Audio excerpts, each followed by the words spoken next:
Hello, and welcome to America in Crisis, The Dark Road Ahead. Please welcome editor of The New Republic, Michael Tomasky. Good evening, folks, and thank you so much for joining us for this conversation that I think is going to be lively and interesting and I think very important at this juncture in our nation's history.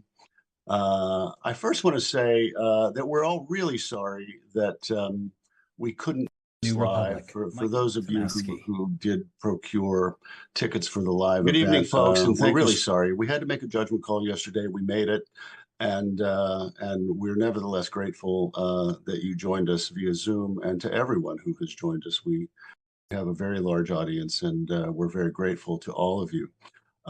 We fear that we'll have opportunities, alas, to do America in Crisis events in the future, probably in the spring, and it won't snow. But we want to thank you for joining us under these circumstances. I don't want to talk too long. I want to get right to it. I'll just say a couple of things. The New Republic wants to thank our co-sponsors for this event, Americans United for Separation of Church and State, and the Rachel Carson Council. They both do such important work, and we're very grateful to them for joining us in tonight's venture. We had to come up with a name for this panel in early December or so, and I think I just came up with America in Crisis because I figured it would be true to one degree or another. Well, uh, I didn't know exactly how true it would be. We already have people saying that we're already in a constitutional crisis in the third week of this presidency. And we're seeing something that I don't think any of us quite expected. We expected extremism. We expected quick action. We expected a lot of things. We did not expect knowing and willful and contemptuous violation of the law with an attitude that was kind of like, we'll do what we want and see if you can stop us. That's what we are here to try to do tonight. And we're very grateful to all of you for pitching into this effort. So I think we have a terrific night ahead of us, and let's get started.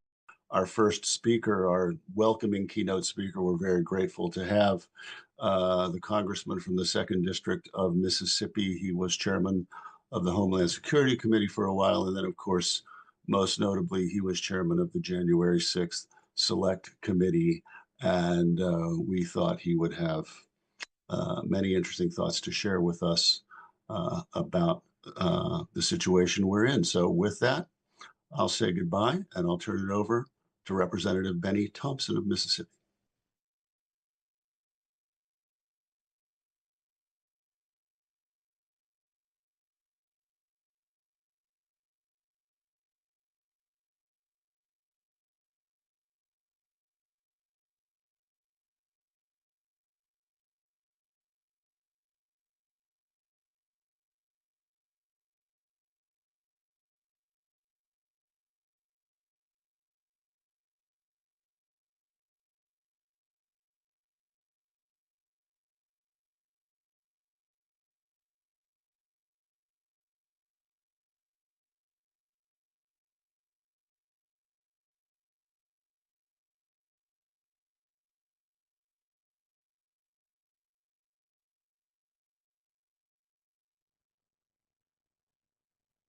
Please welcome our opening keynote, the U.S. Representative of Mississippi, Bennie Thompson. Well, thank you so much. And Michael, I appreciate you and New Republic allowing me to come and give a few comments on your topic, America in Crisis. That, believe me, is an understatement. I thought January 6th was the real crisis for this country. And indeed it was, but little did I know that 4 years later, that crisis would expand with the election of Donald Trump as president.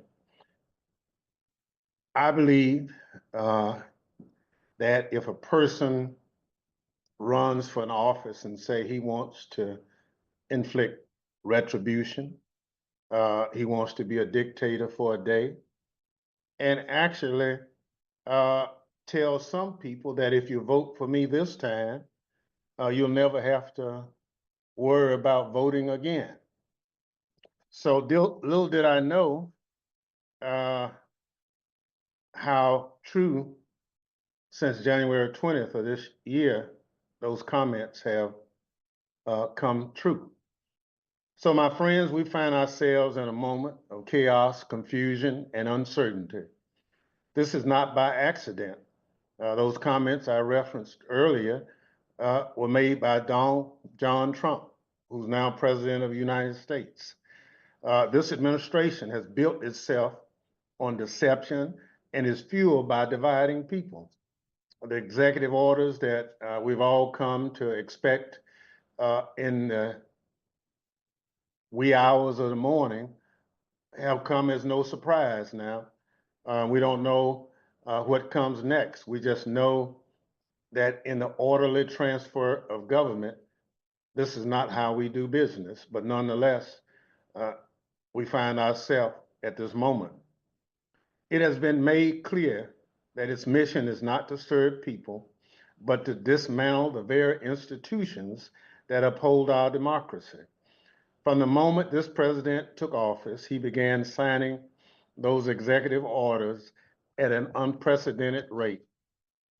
He wants to undo progress, punish the political opponents, and consolidate power in ways that threaten the very fabric of our nation.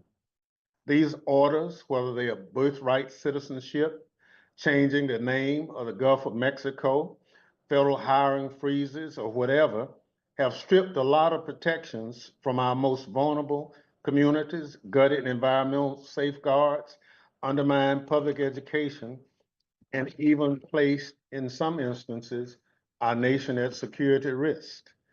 These reckless orders have created a real crisis for this country. Families all over America are struggling to keep up with the rising cost of living, while federal resources are being redirected away from the programs that help them the most. I had a call earlier in the week that somebody wanted to know what's the difference between a pause and a freeze in resources. I told them there's no difference. If the resources are not forthcoming, it doesn't matter what you call them, they're just not available. Seniors, veterans who rely on government assistance are being thrown into uncertainty, and small businesses already struggling are left wondering what comes next.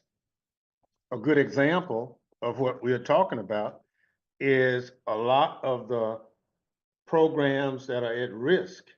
Those resources, whether they are SNAP or whatever, are being spent in communities. And so if those resources are not available, then those small businesses are hurt. And let's be clear, this chaos is by design. While Americans are left scrambling to understand what's happening, the president and his allies are focusing on one thing: consolidating power.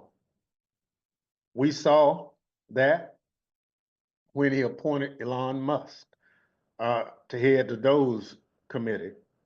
Elon, as you know, comes from South Africa. He's been brought in by the Trump administration to seize the control of government funding, an unprecedented move that undermines the very sovereignty of our democracy. What I mean by that is, historically, the budget of this government has been a responsibility of Congress. Now, all of a sudden, that responsibility has been shifted to an unelected body subject to executive orders, which ultimately is accountable only to one man. So we've seen these unlawful acts playing out. People are executive order tired. And what will they do next? They call press conferences, standing before the American people, trying to justify the unjustifiable.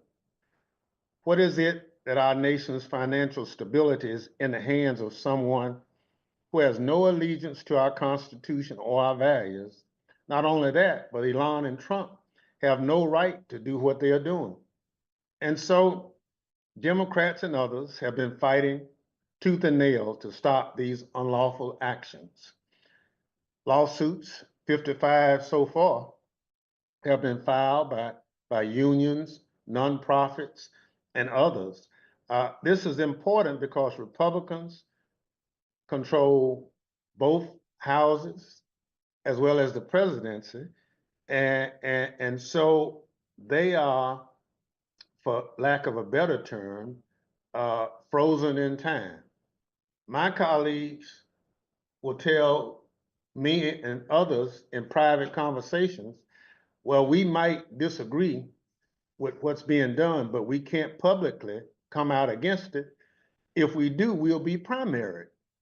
So we have what our founding fathers put together was what we thought was a good way of running government.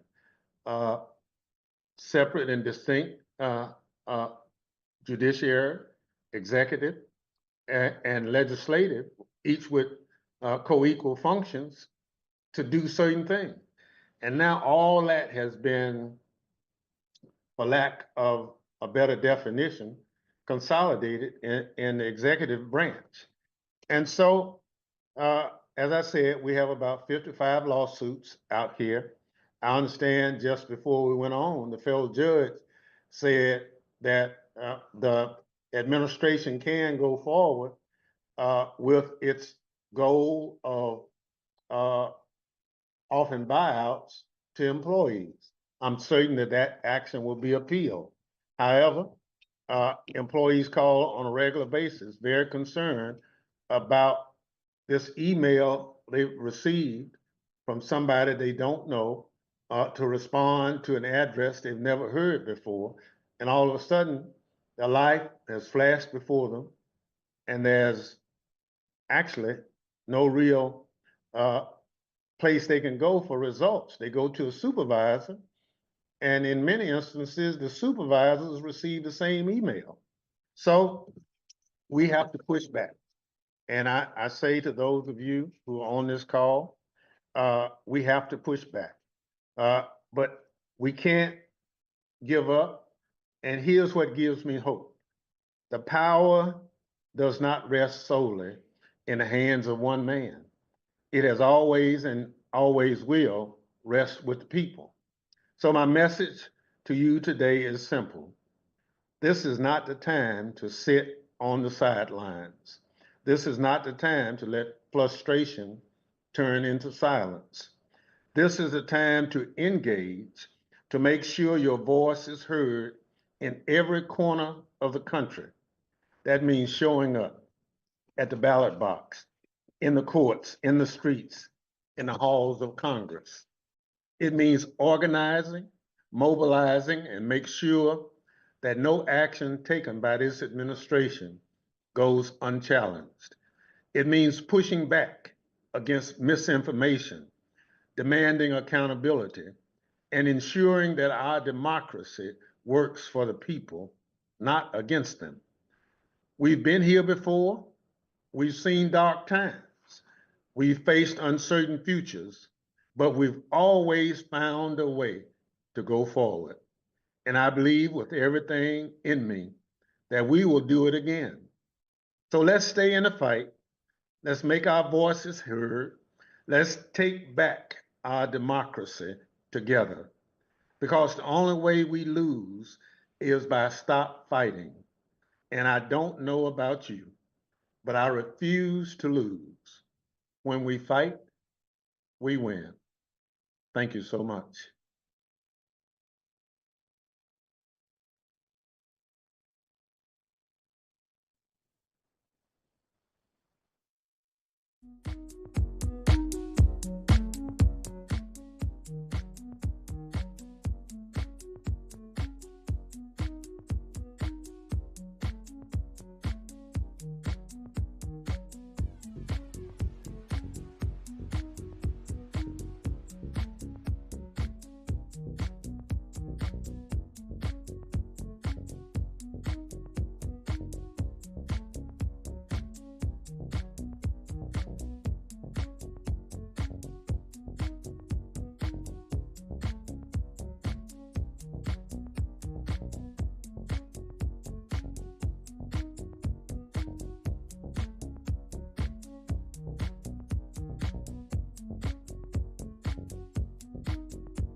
Please welcome your first panel for The Dangers of Christian Nationalism and Project 2025 with moderator, author, and journalist Sarah Posner.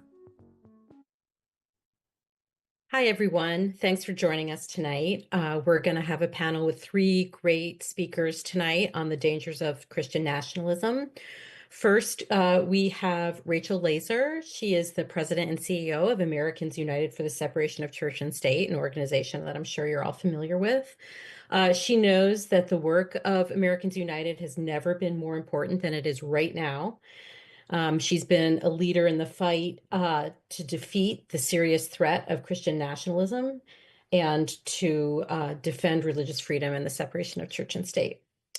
Alessandro Terenzoni is the Vice President of Public Policy at Americans United, and he leads the organization's policy team in its critical work to promote positive policy that defends and supports church-state separation at both the federal and the state levels.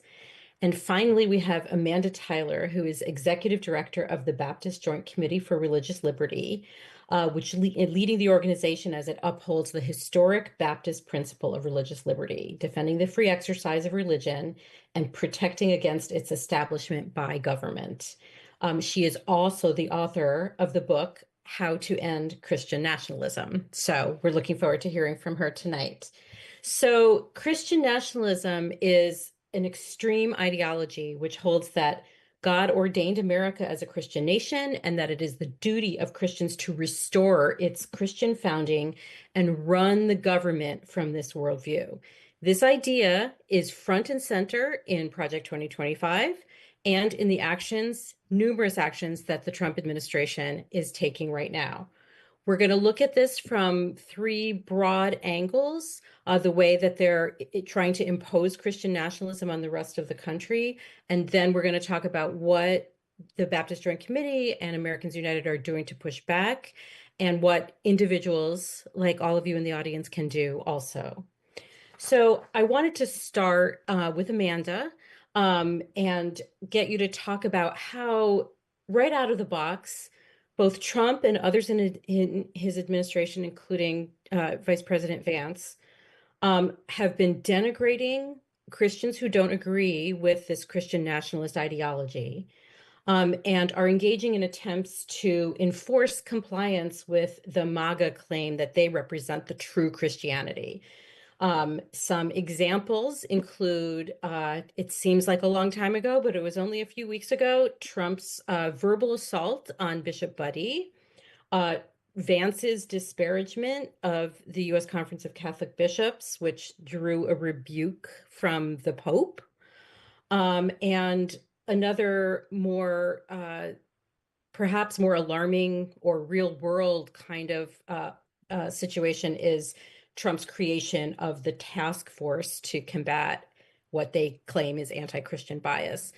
Can you talk about what you're seeing in these first weeks of the administration in their efforts to really define and enforce one particular religious view? Yeah, absolutely. Thanks, Sarah. For several years now, I have said that I think the single biggest threat to religious freedom for all people in America today is the rise of Christian nationalism. And I think we're seeing that real time right now. Christian nationalism suggests that to be a real American, to be a true American, that one has to be a Christian. That obviously sidelines people from other religious faiths and people who don't claim a faith tradition. But what we're seeing is it also sidelines a number of Christians as well. Because of Christian nationalism and its overlap with white supremacy, we've seen the violence at, for instance, Black churches for decades and centuries, including with the burning of Black Lives Matter signs in the lead up to January 6th. So the hardening of the violent offenders on January 6th really, kind of justifies or kind of will spur this kind of violence on. But we're also seeing this administration take on immigrant churches and churches that serve immigrant populations as part of the rescission of the policy that protected sensitive locations like hospitals and schools, but also houses of worship from ICE raids that might interrupt the services. And we've seen a number of religious denominations and organizations responding in the last few weeks by filing suits to challenge these actions, the rescission of the memo under the Religious Freedom Restoration Act and the First Amendment to the U.S. Constitution. I think that these groups are really challenging the courts to live up to what they have built over the last several years when they've talked about the protection of free exercise of religion in this country. And it's being put to the test now in the face of government hostility to religion. And as you point out, we have seen that hostility directed at religious leaders, including Christian religious leaders, over the last several weeks. I would say especially Christian leaders. Exactly. And, the separation of religion and government has given religious leaders through the centuries the necessary independence to speak truth to power. And we saw Bishop Miriam Budde do exactly that in her sermon on January 21st at the Washington National Cathedral.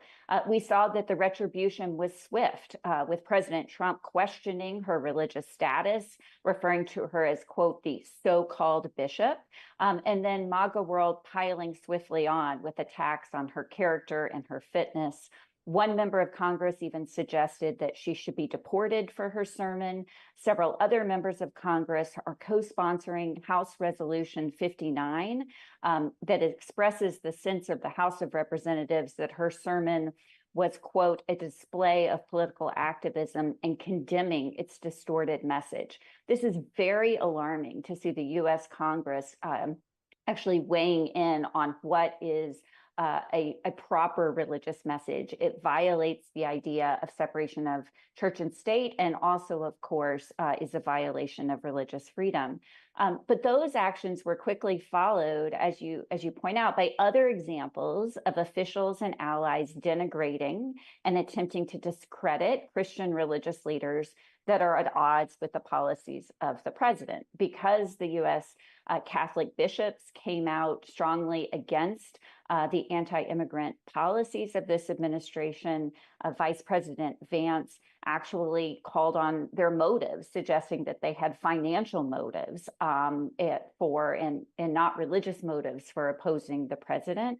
And then we saw a week later, first discredited General Michael Flynn suggest that the Lutheran social service organizations that received funding as part of public-private partnerships to provide aid to populations around the world, suggesting that they were money laundering, again, putting Lutheran in quotes in his tweet, suggesting that they weren't really religious.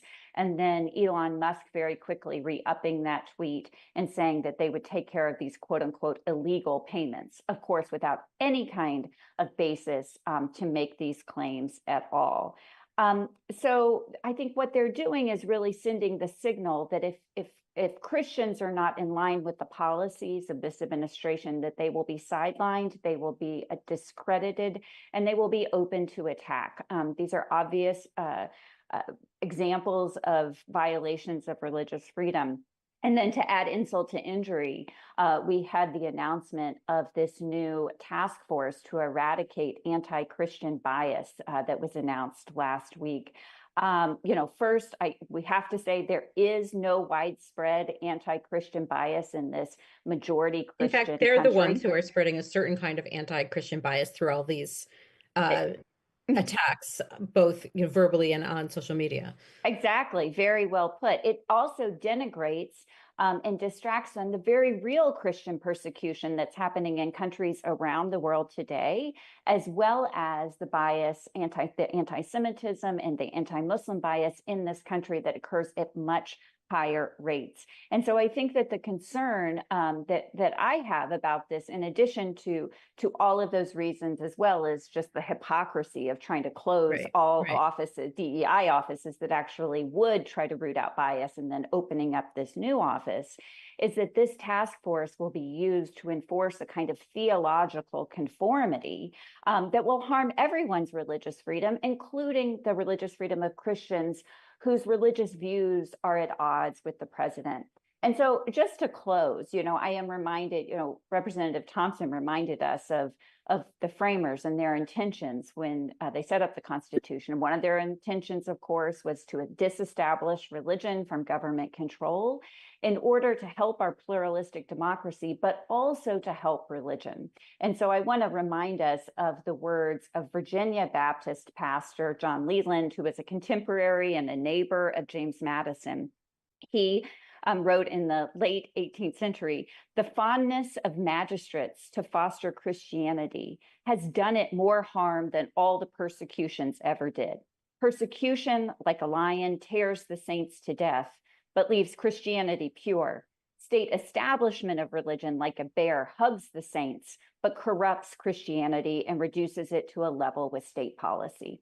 I think we're seeing John Leland's words in real time right now, and it should cause concern to all Americans who care about religious freedom.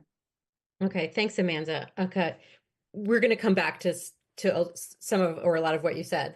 I want to talk to Rachel now about direct assaults on bodily autonomy and rights in order to enforce concept of God's design or natural law relating to, gender affirming care or access to abortion and contraception. What are you seeing in terms of specifically what they're doing, inside agencies right now? I mean, I know we've all heard about the executive order purporting to ban gender affirming care and banning trans service members from the military. But talk about things that maybe haven't been in the news as much that people might not even be aware of. Yeah, thanks, Sarah. It's nice to see you. And Amanda, it's an honor to be on the panel with you. And as I've told you, as the first Jewish leader of Americans United, my 7-year anniversary is tomorrow, but I know I told you from the start how comforting it is to see Christians working against Christian nationalism. I really appreciate your organization's good work. I wanted to start, Sarah, by talking about just something very basic, because there's so much disinformation out there that I actually want to talk about why we're talking about bodily autonomy issues in the context of Christian nationalism.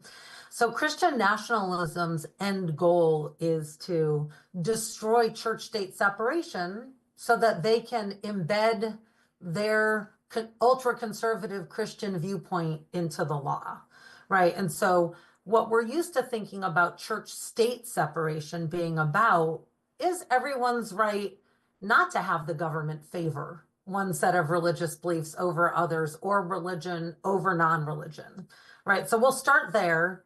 That's not even a given anymore. There's so much disinformation about church-state separation. I feel like we got to go back to the basics for ourselves again and again.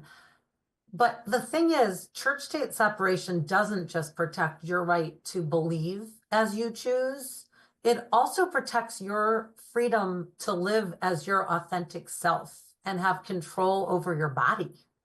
And there's sort of a connecting of the dots that we need to do today to illustrate how important church-state separation is to our daily lives that I think we've all taken for granted.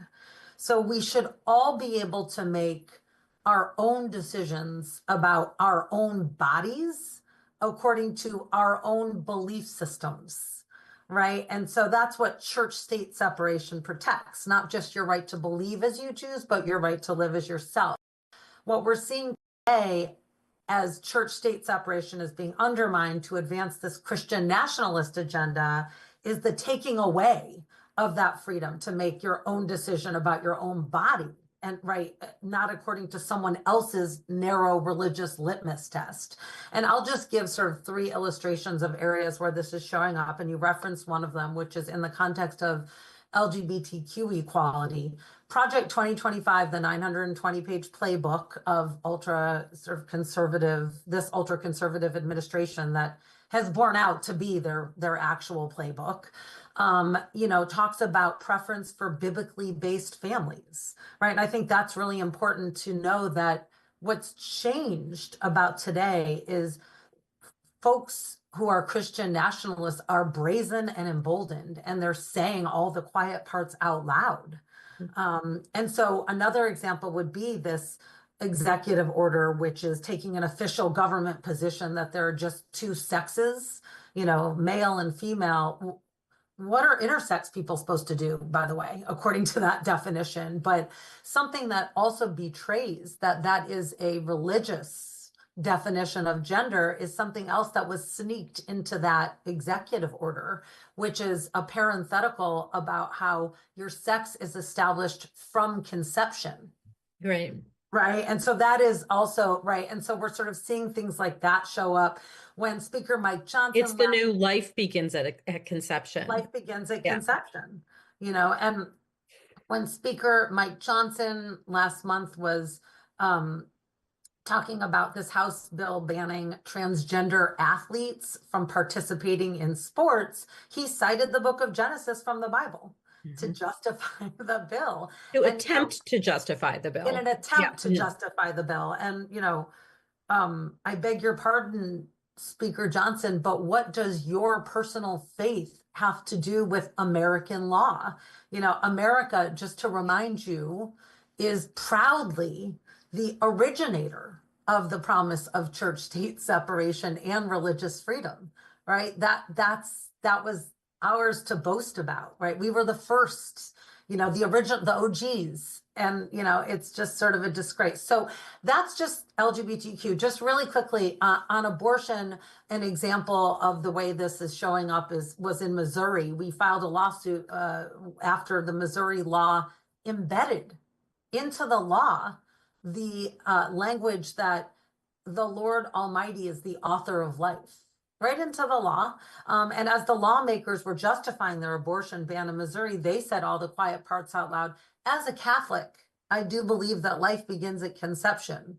And again, great, but you're legislating for the people. So we sued under the church-state separation protections of the state. But this is also showing up. The third example would be in the IVF context, right? And that went a little too far. There was a lot of backing away. But if you recall, last February, Alabama's Supreme Court issued a decision in an IVF case asserting frozen embryos have the same rights as children. So do you think that, do you see any signs that the administration is picking up on some of these cues with regard to things that have happened in these very conservative states? That there's sort of a communication back and forth between Project 2025 and maybe what's happening in some of these far right states, and that there's some overlap or use of some of the same strategies? Absolutely. I mean, for one, there is a $1 billion shadow network behind this all, right? Which is literally woven leaders in the administration, right? Authors of Project 2025, like Russ Vogt, are leaders in the administration. Who's now the OMB director, right? Right. Yeah. And, and what we're seeing in these, even in these early executive orders, on gender, on radical indoctrination in schools, right? Throughout is the enacting of this Project 2025 agenda. So absolutely. Right. And, everything that Amanda talked about on top of it. And I'll just conclude by saying the good news is there really is an antidote to this Christian nationalism. And we're going to get to that part. And I was going to say, and we're going to get to that part. I want to talk to Alessandro, though, because his expertise is in education. And another thing that we're seeing right now are frontal attacks on freedom of thought, academic freedom, civil rights, these anti-DEI crackdowns, threats to universities and school systems, and attempts to destroy public education in favor of vouchers, probably for religious schools. So what are you seeing in these first few weeks that's, really jumping out at you as sort of top tier concerns in this area? And please take into account what's happening at the Department of Education right now. I certainly do. So thank you for that question, and I'm really glad to be here. So we're discussing this in terms of threats of Christian nationalism, but I'd like to turn that idea on its head, because education is the biggest threat to Christian nationalism that we have, right? And isn't that exactly why Christian nationalists are gunning for public education for our colleges and universities? Because an informed public has always been a threat to authoritarianism since time immemorial, and now is no different. So here's what we're seeing initially. We see these executive orders. Amanda brought up the one eradicating anti-Christian bias. There are also executive orders ending, interesting that he used eradicating for Christian bias, but ending illegal discrimination and ending teaching radical indoctrination. But don't misunderstand, these are threats, right? Each of these is straight out of the Project 2025 playbook, obviously trying to do what? Curb public discourse, create situations where universities and college campuses and school districts are fearful, right? Are fearful of investigations by the federal government, fearful for their funding, threats to local and state control of schools, actually. In these orders, right, you have things like patriotic education, which is a very interesting euphemism. But the federal government is actually bound by law to stay out of curriculum decisions. This isn't often misunderstood, but that's what's sort of being implied and threatened in these executive orders. And then certainly threats to civil rights enforcement, right? This is squarely in that diversion of resources toolkit that they have, which is take from one to bolster another. And my question is, what are, someone who's a religious minority, who's a person of color, a woman or a girl, an LGBTQ plus person gonna do when all federal resources relating to combating discrimination are pointed at anti-Christian bias and DEI initiatives? We've also seen this EO about, and the euphemisms around this topic are so many. This time, I think they called it educational freedom and opportunity, but it's a school voucher program. We've heard of school voucher programs before. They're all schemes to take money, taxpayer money, from public education and siphon them into private and often religious schools, right? We've seen this. These are actually unpopular, even among voters in red states, as we saw in Kentucky last year, right? That is absolutely correct. So vouchers were invalid initiatives in one way or another in Colorado, Kentucky, and Nebraska, and they all failed soundly. These weren't close, right? And yet it's still being pushed. And what's really interesting is that anti-voucher sort of coalitions are very interesting. You've got religious freedom folks, you've got rural schools and rural communities who are really against this. You've got even homeschoolers are often jumping on board because these schemes really create systems that just take away possibility for most kids. It's really about diverting these taxpayer funds elsewhere. And part of that executive order was this idea of establishing a national voucher program. And folks, this is coming, and how just obvious that under this administration, it's looking like it's going to be a tax credit, a $100 billion program that's going to divert so much money, so many taxpayer funds away from other things, such as our public schools, and right into these private opportunities. And the last thing I want to talk about very quickly, in terms of these threats, is something that we all know was in Project 2025 and has been on the president's lips the entire time he was campaigning, which is what? Abolishing the Department of Education, right? So full disclosure, I used to work at the Department of Education. I was an attorney in the Office for Civil Rights there. And the Department of Education, setting aside for a moment that it was created 45 years ago by congressional action and cannot be undone by the stroke of a magic marker by the president, it's a civil rights agency, right? In everything that it does. It has an Office for Civil Rights that Project 2025 intends to move over to the Department of Justice. But what's also discussed is that that move also abandons all of the administrative enforcement of that office. The day-to-day work of my former colleagues, that really does save kids' lives. I'm just going to say it that bluntly. Things like Title I funding, that's almost $20 billion that currently goes directly to the kids. What Project 2025 would suggest is either undoing it or making it a block grant that goes to states, and then they can divvy it up however they'd like, not necessarily to the schools and the kids that need it most. And then there's federal student aid, right? Which is a massive undertaking. We're talking trillions of dollars. And they want to shift that too. But there are actually laws that say these entities, these components need to be in the Department of Education. So the point here is that Christian nationalism fears education. It fears us educating ourselves, educating our kids. And that's the reason we have to defend it. Okay, so now we're at the lightning round phase. We have only a few minutes left.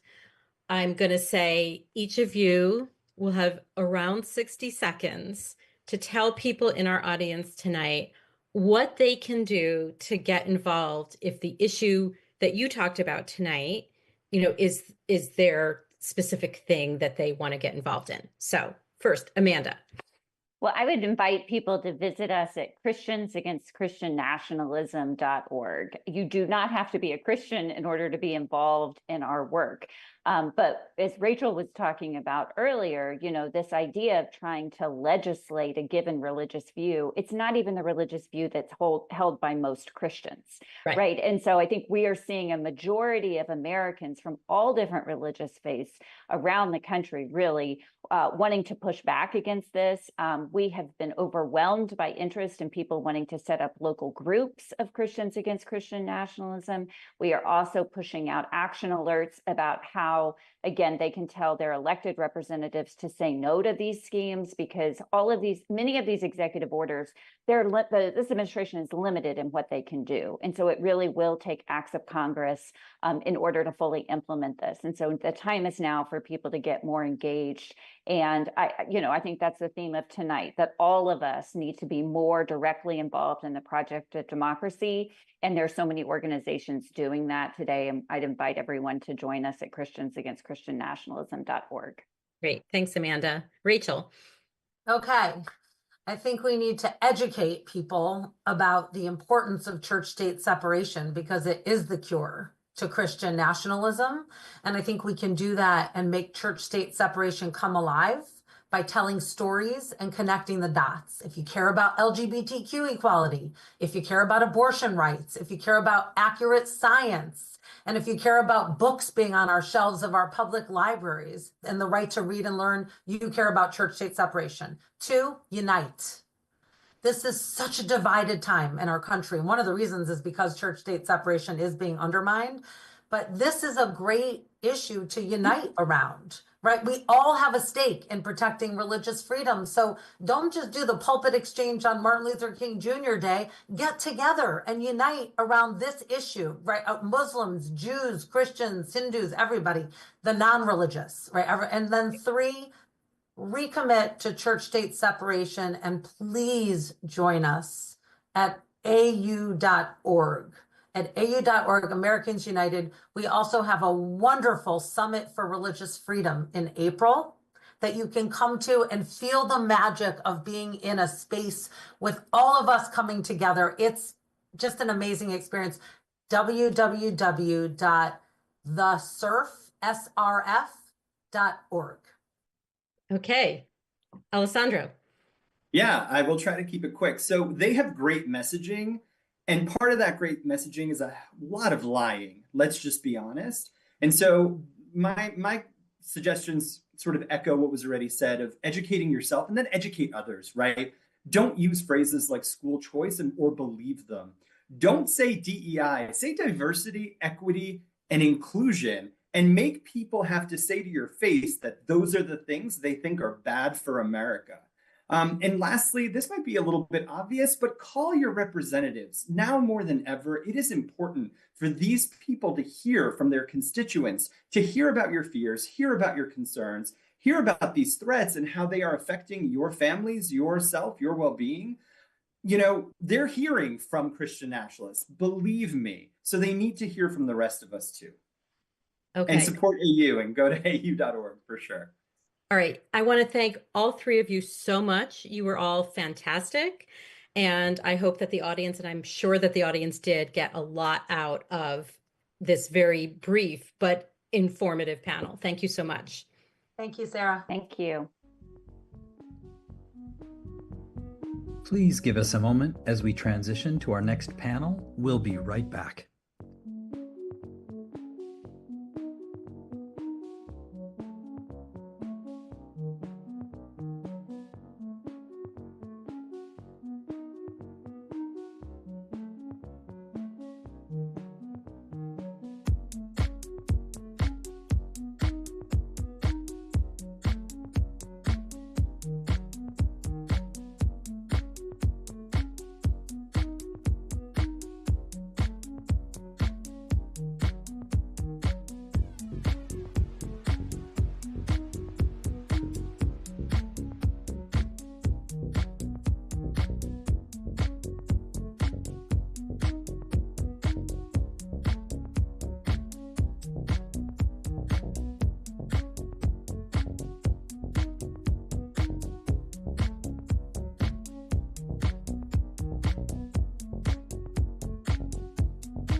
Good evening, everyone. Our next panel is Retribution, Trump 2.0 style, with moderator, staff writer of The New Republic, Greg Sargent.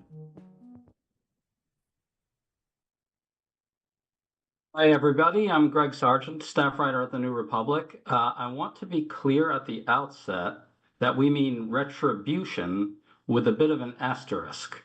Donald Trump and his allies, who have widely threatened to prosecute their enemies without cause, claim to want retribution. Retribution implies that Trump and his allies merely want to do to their enemies what was done to them. But Trump was investigated and prosecuted in keeping with the rule of law based on facts and evidence. By contrast, Trump and his allies want to prosecute their enemies without regard for facts and evidence, not to uphold the rule of law, but to attack and undermine it, to realize a variety of corrupt ends. And this is what we want to explore today with our panelists, what they're actually doing and how successful it might be. So on our panel, we have Mark Zaid, a well-known national security lawyer. We have him on because he represents many of the potential targets of Trump's threats. Olivia Troye, a national security official in the first Trump administration. We have her on because she's been personally threatened numerous times. And Kristy Parker, counsel at Protect Democracy, a former federal prosecutor who can talk about what these prosecutions might look like. Welcome, everybody. So let's start with Olivia. Olivia, can you describe the threats you've faced, what you're facing now, and what you think that tells us about what Trump and his allies are really attempting to do? Well, I can tell you that if this panel had been in person, I had a security detail actually prepared to attend with me. And I should just say that straight out, that I'm sad that we are not in person. And I know we have people on Zoom joining us, but that should tell you where we are in times like today. And I raised my hand when you were introducing us because Mark Zaid is my attorney, and he has been incredibly helpful in helping me navigate this process of the unknown and unexpected.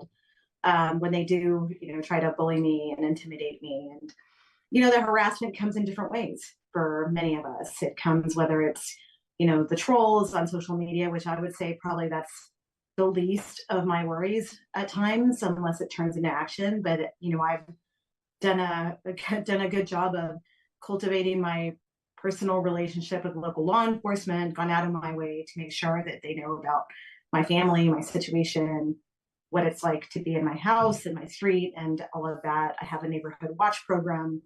But on top of that, it's also about the constant, facing of the letters of harassment from people like Kash Patel, who threatened to sue me for anything that I say, and actual lawsuits that have been filed against me. By people. Can I ask a question about that, actually? Yeah. So Kash Patel threatened very publicly to go after you. You publicized that on social media.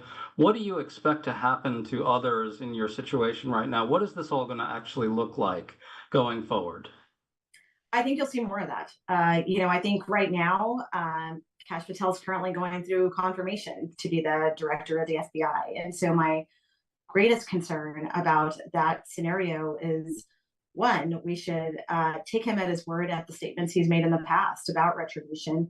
He's certainly been very public about his intent, and whether he has sat in the confirmation hearing, which I attended in person, and talked about, the fact that, oh no, there is no list, and I, took it all back.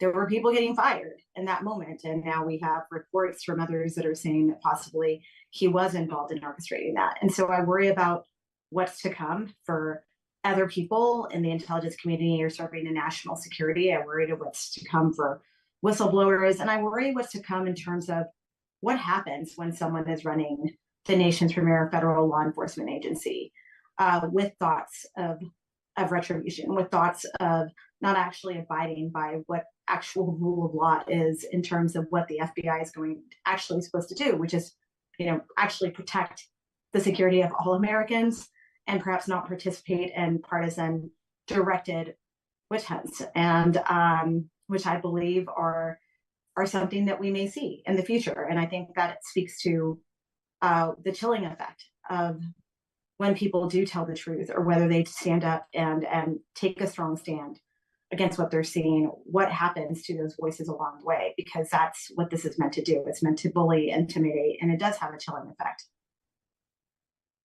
It really does. I can't imagine what you're going through. Mark, can I go over to you now? You have already been a target of Trump. You had your security clearance revoked recently. I want to ask you about that. And also, the larger story here, I think, is that this type of thing, a revocation of security clearance, shows that they have these bureaucratic ways that they can go after people, revoking passports, security clearances, launching IRS investigations, things that kind of stop short of launching a prosecution, something that these things stop short of frog marching people in front of the cameras and saying they're under arrest. Can you talk about this type of bureaucratic harassment? I think people don't really understand what hell it is. And it seems to me that this is something they can actually do fairly easily.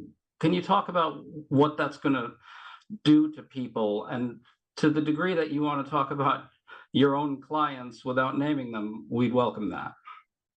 Sure. No, thanks for having me here. Well, hey, look, according to the New York Post, I no longer have a security clearance. I don't know if that's true. No one in the U.S. government has told me that. But then even with the 8 of 51 intelligence officers who signed the Hunter Biden laptop letter in October of 2020, they supposedly had their clearances revoked by executive order the first night of the administration, and they still haven't been notified that actual action has taken. Now, this is a real significant action to take against individuals. It's not going to impact me very much. I will be perfectly fine. It hurts, actually, those who work in the federal government now in the Trump administration, who I wouldn't be able to help should they run into any particular type of issue, most of which is never political. They had a DUI. They went overseas on a foreign trip. They used marijuana when they shouldn't have, a prostitute, whatever. It doesn't matter. I mean, I have worked in DC since the Clinton administration. I represent Republicans, Democrats. I have represented cabinet officers, secretaries of defense, members of Congress. I hold administrations accountable for illegalities and ethical violations. It is not my fault that more of those happen in a Trump administration than in other administrations. You know, they do that to themselves. But these tactics are really significant in chilling people for coming forward, right? Many of my clients are whistleblowers, particularly in the intelligence community. So the lack of my clearance hurts them. I can't take them through the pathway, through the legal process, the way we did in the first administration with the intelligence community whistleblower who followed every rule and every law by the book. And I'll say, you know, it's not just retaliation against the clients, which is what I would normally expect. All right, yes, my security clearance, maybe that's been revoked, but I had to have 24/7 armed security living in my house for 2 months during the first impeachment. I've been swatted. I've been doxxed. You know, they come after me all the time as well. And all I am is just a lawyer trying to do my job, most of which, and often, is for Republicans in these administrations as well. So this notion of attacking against their perceived enemies and styling them in any particular way, just like what we heard in the panel before, right? I'm a so-called self-identified national security attorney. You're like, really? I mean, federal courts have ruled I'm an expert in the area that I practice in. And I don't care whether I'm the top or the bottom, but they always try to undermine your credibility by attacking you, whether it's pedophilia, whether it's all sorts of abuse online and disinformation, misinformation, and the notion of, as Olivia has gone through with these threats of lawfare. That's really what lawfare is. It's not what the Trump Trump and his allies went through. It's the use of civil litigation against perceived enemies to try and force them to expend money, to go through stress, to get tied up, to be scared of saying something in response to something that the government might do or say. Right. I think what we're seeing here is that that's going to be the sort of tip of their spear, really. And that brings us to Kristy Parker. Kristy, you were a federal prosecutor. We're already seeing another tactic being used to spread fear among the quote unquote deep state. The acting senior deputy attorney general, Emil Bowe, has demanded that the FBI turn over a list of employees who worked on the January 6th cases. That's a pretty big purge. It could number in the thousands, I believe, and FBI agents and employees are now suing to stop it. Kristy, what do you make of this? And do you think this is sort of a harbinger of more tactics that we're going to see going forward? What does it feel like to be inside DOJ, do you think, and have something like this happen? What are they going to be doing more of? Well, I'll tell you that it's hard to even imagine what this must feel like inside the DOJ at this point. I like Mark, I started my career in the federal government during the Clinton administration, and I worked across 4 administrations to include into the first Trump administration. And I have never seen anything like the way this Justice Department started its tenure in this administration, from issuing memos, directing attorneys that their loyalty was to the President of the United States and not the United States itself, directing them to be personally loyal to him and not to their oaths of office. And then, as you say, this action by the current acting deputy attorney general to seek the names of all of the people who worked on the January 6th investigations, which, as you point out, is really most of it's going to be a huge, significant portion of the FBI, because, as we know, there was more than just the case against Donald Trump. There were hundreds of cases that were investigated and prosecuted over a period of 4 years that were still ongoing 2 weeks ago when this administration took office. So that is just a real shift, a politicization of the department like none of us has seen, certainly in the time that I have been old enough to know what was going on in Washington, and absolutely since the time I've been a prosecutor myself. Steve, can I get a quick answer to this? Just quick follow-up. What do you think that they're trying to achieve with that? In other words, what sort of shift in conduct is that sort of purge designed to bring about among rank and file throughout DOJ? What do they want these people to think and then do? Well, I think the number one thing that they want people to think is that absolutely under no circumstances should you ever make a suggestion that President Trump or his administration is doing anything criminal. And that just flies in the face of, everything that we are taught a public servant who takes an oath of office to uphold the Constitution is supposed to do. So, this is very clearly intended to have a massive chilling effect, not only on the agents who are being targeted. I mean, obviously it's meant to have an effect on them, but it's a message to everyone else. It's a message to be, to not be the person who raises, hey, Vice President Agnew may be engaged in corruption and we might need to investigate him. Or, hey, there was something there's something that doesn't just seem quite right about the manner in which the Russians behaved in the 2020 election. The message is, don't raise anything like that. And if you do, no matter how obvious the evidence might be that there's something to look into, you better not raise it. Well, Olivia, let's go back to Kash Patel for a second. As I think one of the panelists brought up earlier, Kash Patel is explicitly on record saying very clearly and forthrightly on a podcast with Steve Bannon that they intend to prosecute enemies without cause. So, Olivia, I want to ask you, as someone who's been targeted by Patel, what do you expect him to do during his first 6 months as FBI director? What could that look like? I do expect the purge to continue across the ranks of the FBI. I think he will also pursue. He will also be, leading off the purging of the ranks across other departments that coordinate in the national security community that he believes are part of this agenda of the deep state. I can tell you that that's something he seems to really, really abide by. He really believes in that deep state narrative and that everyone is out to get everyone. I think that's been publicly reported, as you know, but I think that is what I foresee. It's something that I try to remind people of, and I hope that the Republican senators on the Hill, as they consider his confirmation for the director of FBI, that they're thinking about is, there's a reason that more voices aren't out there publicly talking about the danger that Kash Patel poses.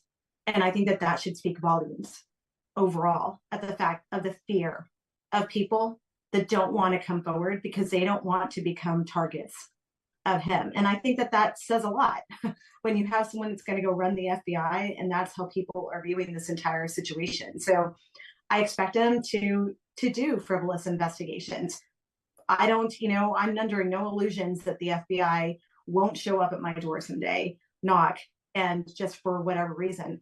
I know I have the truth on my side. I know I have nothing to hide. And they are people that, were my former colleagues that I worked on counterterrorism with day in and day out. But I fully, I would not discount that. I would not be in disbelief if that happened. And it'll be a lot of harassment like that. And so what I remind Republican senators is just remember, should you step out of line and you have a complete loyalist as a head of the FBI who is watching your every move, and if you cross Donald Trump or they feel like you are not abiding by what their code of conduct is, they're likely going to investigate you too. It's only a matter of time. That's how this circle works. It does seem to me, and from what you're saying, that and everything else we're seeing, that we're going to see some fairly big examples made right off the bat. And Mark Zaid, I want to bring you in on this one. I think maybe people don't appreciate that the Justice Department doesn't actually have to prosecute Trump's enemies. Mere investigations are enough. I mean, we talked earlier about things like revocation of security clearance, passports, IRS investigations, but there are also criminal investigations that can be undertaken by DOJ and the FBI, correct? And that's something that's a lot easier than a prosecution. There are far fewer barriers to doing these investigations, and those constitute tremendous harassment and sometimes outright terror.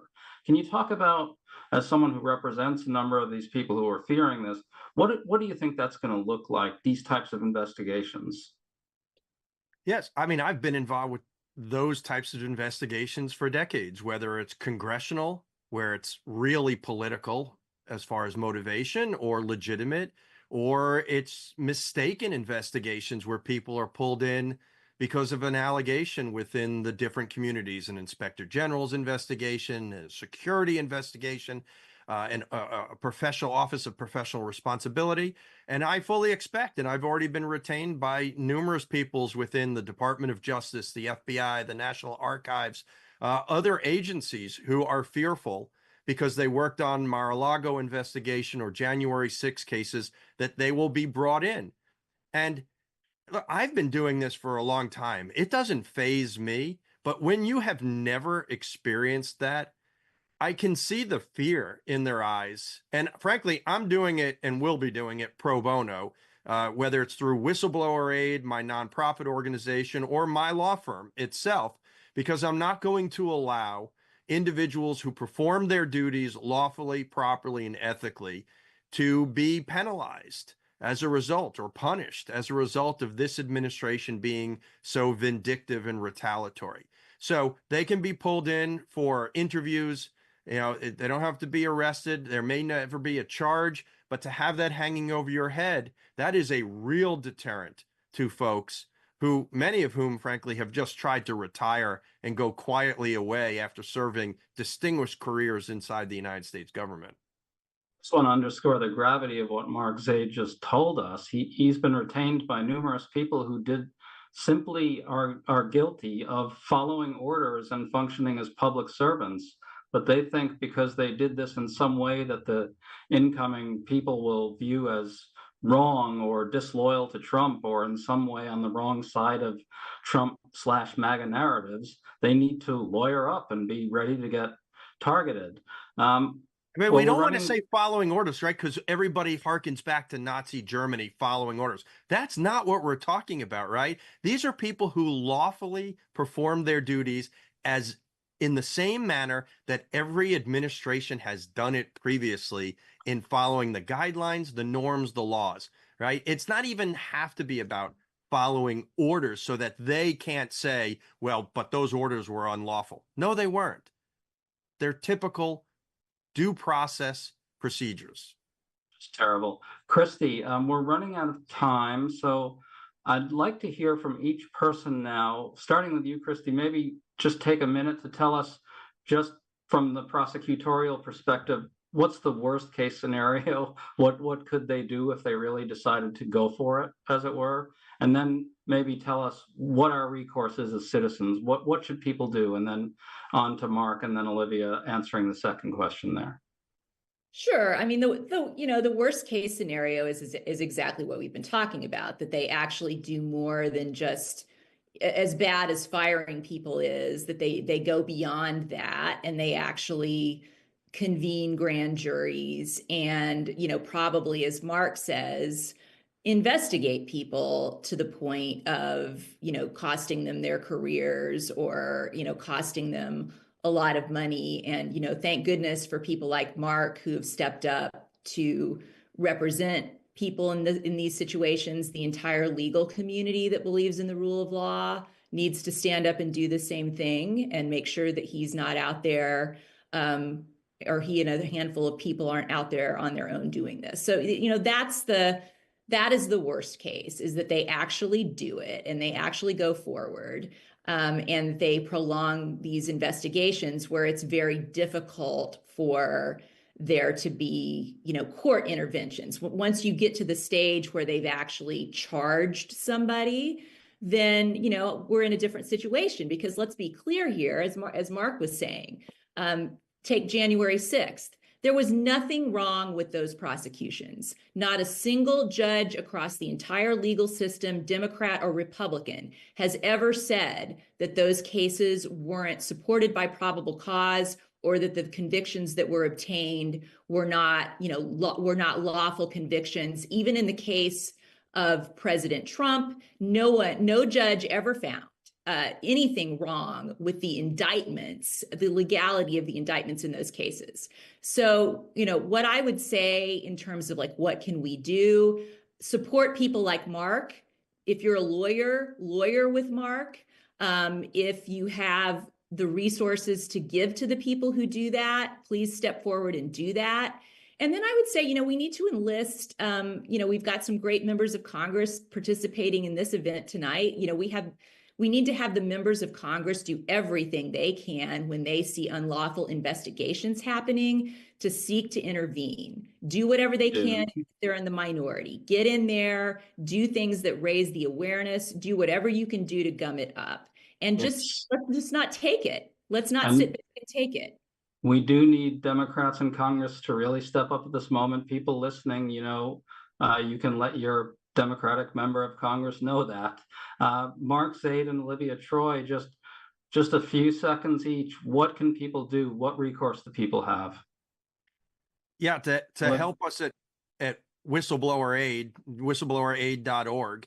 And particularly one thing that concerns me, which I'll say 2 seconds on, the next step when the Trump administration refuses to abide by a federal court order. I have strength right now as a lawyer, and we are winning in the legal battles. But if that happens, then honestly, I'm not quite sure what we're supposed to do. as a result of that action. But anyone who can help support us in representing whistleblowers, greatly appreciated. Thank you, Mark. Olivia, any thoughts on what recourse citizens have? I would say that that's my biggest fear, is what Mark Zaid just said, and I'm under no illusions that that is something that could happen when they start to show plain disregard for that. So I would say that leads to, really, it's important to stay informed. I know we're in an era right now where there's so much happening and there's so much information, and people are just like, I just don't want to watch this chaos again. I can't stomach it anymore. Trust me, I feel the same way. But I think it's important to really pay attention. And when you see retaliation happening and you start to see kind of these efforts, make your voices heard.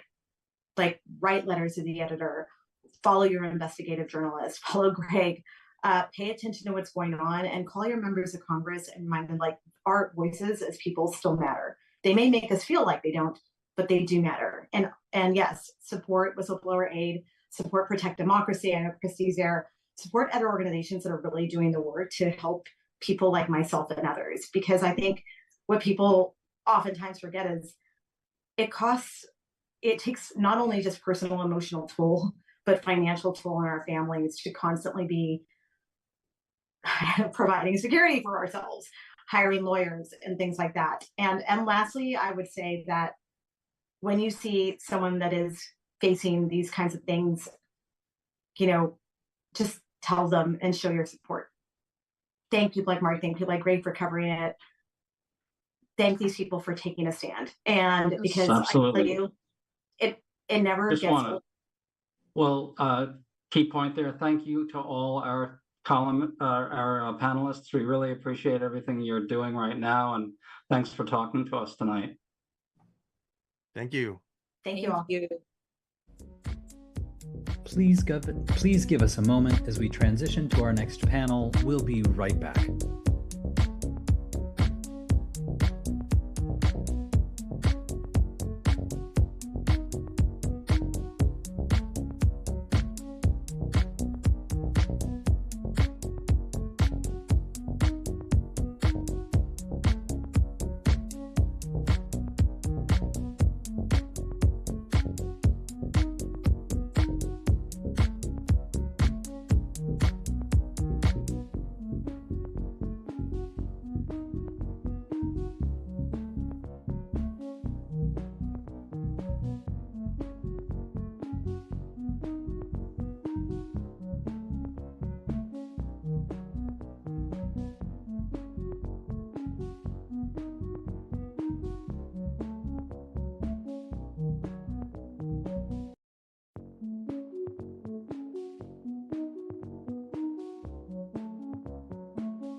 Now, our next panel, The New Economy, moderated by staff writer at The New Republic, Timothy Noah. Welcome to our panel on the new economy, which is to say an economy that was in reasonably good health on January 20th when Donald Trump came into office, and it's now imperiled by various policies that the Trump administration is considering, discussing, or pushing forward, including last Sunday, a brief threat by the president not to honor payments on the national debt, a threat that was quickly denied by the National Economic Chair, Kevin Hassett. We're going to talk today mostly about taxes and tariffs, but some other topics may come up as well. I'd like to introduce members of our panel. We have Representative Pramila Jayapal, who was elected in 2016 to represent Washington's 7th District, which includes most of Seattle. She's on the House Foreign Affairs Committee and the House Budget Committee and is Chair Emerita of the Congressional Progressive Caucus. We have Jared Bernstein, who's former chair of the Council of Economic Advisors. During the Obama administration, he was chief economist to then Vice President Joe Biden, and he's also worked at the nonprofit Economic Policy Institute and the Center on Budget and Policy Priorities. And finally, we have Elizabeth Wilkins, who is president and CEO of the Roosevelt Institute, which is a think tank and nonprofit partner to the Franklin D. Roosevelt Presidential Library and Museum. Previously, she was chief of staff to Lena Khan of the Federal Trade Commission and a senior advisor to White House Chief of Staff Ron Klain. Again, I am Timothy Noah, staff writer at the New Republic, where I frequently write on economic issues. We're going to start today with some opening comments by Representative Jayapal, the sole office holder among us. So I turn it over to her. Thank you so much, Timothy. And it's great to be here today with some really important friends and leaders on this panel to discuss the current state of our economy in the midst of addressing what we were just hearing about on this last panel, the very real dangers that we face of a constitutional crisis where an authoritarian leader, aided by an unelected billionaire, plan a complete takeover of power, illegally violating Article I powers of Congress, and even suggesting that they can ignore the judicial branch's rulings. Meanwhile, we're watching the chaos in the economy and in their plans and proposals to cut programs and benefits to working and poor Americans, to squeeze taxpayers, to pay for giant billionaire and corporate tax breaks. Tomorrow, we're going to be marking up the Republican Budget Committee resolution. And because I'm a glutton for punishment, I got back on the Budget Committee again. And I believe it's going to be at least a 12-hour markup. And I do expect that every single Democrat will be voting against the resolution. And we will be offering a whole series of amendments that point out their hypocrisies, their outrages, and also put forward our proposals in the course of that. Republicans are promoting their budget plan as a, quote, cost-saving measure. And I think it's really important that everybody on this call, certainly those of us in Congress will do this, do our work to amplify that these so-called cost savings are actually squeezing billions of dollars out of Medicaid, killing the ACA, making healthcare more expensive, stripping away all those IRA provisions that Jared and Elizabeth and all of us worked so hard to make happen, that transitioned us to, or began the transition to, a green economy, created jobs. They want to stop all the life-saving student loan forgiveness. That's where most of their cuts in the education department, along with cutting Head Start and Pell Grants, that's all part of their agenda. Now they're combining those cuts with a bunch of what I'm calling magic money. It's money that they just made appear suddenly so that their at least $4 to $5.5 trillion extension of the Trump tax cuts somehow appear to cost less. We need to stay united on our messaging. We need to make it clear that they have the majorities in the House, the Senate, and the White House, so it is on them to govern. We cannot be complicit in moving these terrible, ineffective, and cruel ideas. And if they can't get their Republicans and ruined party together to pass their bad stuff, then Democrats can't be complicit in helping them to strip away benefits and services. In the minority, it's true, we can't pass bills, but we can use our platforms to shine a light on what they're doing, to remind people with repetitive, understandable, simple messaging that Trump said he would lower prices on day one. And guess what? Almost a month in, and his bad policies are already driving prices up, not down, hurting the economy, hurting poor and working people. We can have a consistent and clear message. We can work with outside groups to issue, research papers, shadow hearings, take actions that take on giant corporations that are price gouging, engaging in monopolistic practices, driving out competition, raising prices for consumers and lowering wages for workers, whether it's in the grocery, healthcare, big tech, or housing sectors, among others. And I'm actually getting a caucus started to do just this across the country.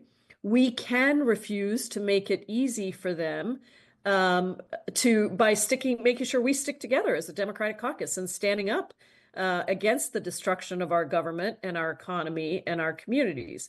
And we can also push our inside-outside organizing, and that's why I'm so grateful to everybody that's on this call tonight, to make sure that we are building the movement, to make sure that we are lifting up stories and also targeting Republicans whose constituents will be deeply hurt. Just remember that even though we're in the minority, it's such a close minority that if we could just pressure 3 Republicans to be with us on any given issue in the House, we actually could move legislation in the House. And so that is an important point, is to constantly be thinking about who might those 3 Republicans be in a given scenario, even if those bills may not make it across the finish line in the Senate.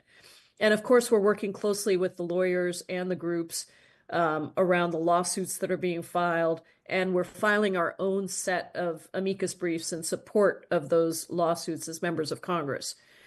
Despite the chaos and the flood the zone horror that we're dealing with, I do want to make the point that I think we are already seeing some success, and we do have a real opportunity here. Already, the polling is showing that there are 2/3 of Americans who do not think that Donald Trump is focusing enough on lowering prices, which is the main reason that he was elected. Half of Americans already believe that he is bringing corruption into the government instead of fixing it. And a majority do not like an unelected billionaire making all these decisions, including ones where he has direct conflicts of interest. So I'm looking forward to this panel. I think it's a very important moment for us, particularly with the budget shutdown coming up, and with all of the work that's going to be happening over the next couple of months to really move a horrific agenda that extends those the Trump tax cuts from Trump 1.0 to actually even more than that this time around. So thanks, Timothy, and all of you, and I'm looking forward to our conversation. Well, thank you. Let me pose my first question to Elizabeth Wilkins, who played an important role in the Biden administration. President Joe Biden opposed continuing the Trump tax cuts. He just wanted to preserve those cuts for people earning less than $400,000 a year. Extending all of them is going to cost $4.5 trillion. And the House proposal today proposes $2 trillion in cuts, unspecified cuts to entitlements, but we all know that means mostly Medicaid, right? So Elizabeth Wilkins, I ask you, isn't this redistributing income upwards from Medicaid recipients to millionaires? I couldn't have put it better myself, Tim. I mean, if you want to just step back for a moment, we have a president who ran on a promise that he was going to do things for regular working class Americans, right? And what we are actually seeing as we watch these proposals come in is exactly the opposite. We have a budget resolution that will raise low and moderate income families' costs in healthcare, in food, in energy, on the eve of a tax extension that's going to be primarily to benefit the rich. I mean, it couldn't be farther from the things that the American people were promised. So even, and I think you can look at whatever economic policy you want to, whether it is the budget resolution, whether it is the tax package, whether it is the use of tariffs. Are working families in the center of these policies, or are they kind of the victims of these policies? I think we will see more and more a drumbeat of a very particular answer to that question. Jared, I'd like to ask you about tariffs. The great dream of Donald Trump is to return to the 19th century, where we can replace the income tax with tariffs. And he wants to create this external revenue service, which he sees tariffs as a source of revenue, which is remarkable and would mean catastrophic inflation, would it not? First of all, if Donald Trump wants to go back to the 19th century, I think we should open the time portal and let him go. Yeah, I mean, it's an interesting framing from him because he likes to argue that tariffs are not a tax, and yet he calls his tariff tax collector the External Revenue Service. So he's implicitly recognizing that tariffs are a tax, and they're a tax paid in the first step by the importing company, so U.S. companies who are importing tariffed goods, and those costs are passed forward typically to consumers. So that's why you heard Representative Jayapal correctly pointing out that these tariffs will raise consumer prices, pushing in exactly the opposite direction. Now, what Donald Trump says, and his team of really tariff admirers, tariff lovers, because they're really into this. And I should say, by the way, that there is a role in an economy like ours for narrowly targeted tariffs. I mean, I've paid attention to global trade my whole career and have been very willing to apply tariffs to rubber tires grade 4 or chicken part, grade 3, because some other country is dumping them to unfairly grab market share here. That's not this. These are sweeping tariffs, and they've been shown time and again not to have their desired effect. Now, getting back to the revenue question for a second, if one of the things that Trump says is that don't worry, these tariffs will not block these tariffs by blocking imports from coming in because we're raising the price of those imports to domestic consumers. That's going to make more people buy domestically, and eventually we'll have less of a trade deficit. Now, that's never been shown to be empirically the case for reasons I can get into. Tariffs don't tend to do much to the trade deficit. They tend to depress both imports and exports. But if that were the case, if the point of tariffs was to block imports, there'd be no revenues. So I think these revenue scores, which are actually kind of get up pretty high, I've seen revenue scores, in the trillions, are way too optimistic. And I guess hitchhiking on to Representative Jayapal's point, I think this is in your meetings, Representative. I think that we should have a kind of a sub conversation about what I would consider a very unrealistic score if you're counting on tariffs for much on the revenue side.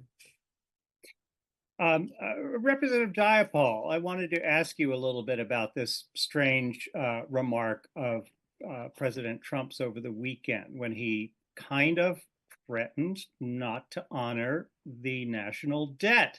And we had, which was such an explosive thing for him to say, that we saw a number of White House aides say that that's not what he said, that he said something different. But he said it was on tape. You could hear him say it. He was claiming that certain treasuries didn't have to be honored.